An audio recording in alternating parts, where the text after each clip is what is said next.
Le CE de Michelin a débuté à 15 h cet après-midi, mais n'est toujours pas terminé. Néanmoins, des informations ont filtré. Le chômage partiel au sein de l'usine jocondienne sera bien prolongé.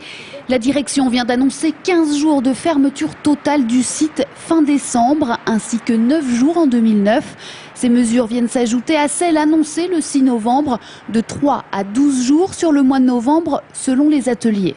La conjoncture fait effectivement qu'il y a une baisse de marché, mais bon, je dois rappeler quand même que la manufacture a engrangé 5 milliards d'euros de bénéfices. Et aujourd'hui, il serait temps que quand même ces bénéfices soient redistribués aux salariés qui, eux, vont être durement impactés, sachant qu'une journée de chômage est payée à 50%. Donc certains salariés vont perdre jusqu'à 300 à 400 euros pour ces périodes de chômage. Michelin n'est pas la seule entreprise touchée.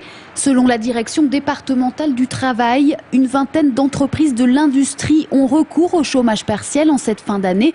300 000 heures ont été demandées pour les mois d'octobre, novembre et décembre. 100 000 heures acceptées, ce qui représente déjà 3 fois plus que pour la totalité de l'année 2007.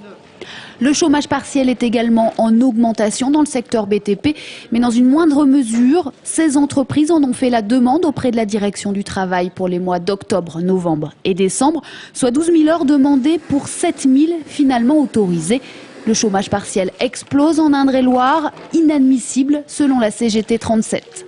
C'est les salariés qui trinquent. Vous avez tout le secteur de l'automobile qui profite de la crise pour amplifier, démultiplier les délocalisations. Vous avez les annonces de Peugeot et de Citroën de suppression d'emplois qui ont des conséquences directes par rapport aux sous-traitants en Indre-et-Loire. Et ça va augmenter d'une façon importante le chômage chez nous. Une manifestation est donc organisée mercredi à Tours par les syndicats CGT, FSU et Solidaires. Son nom, nous ne paierons pas le prix d'une crise qui n'est pas la nôtre.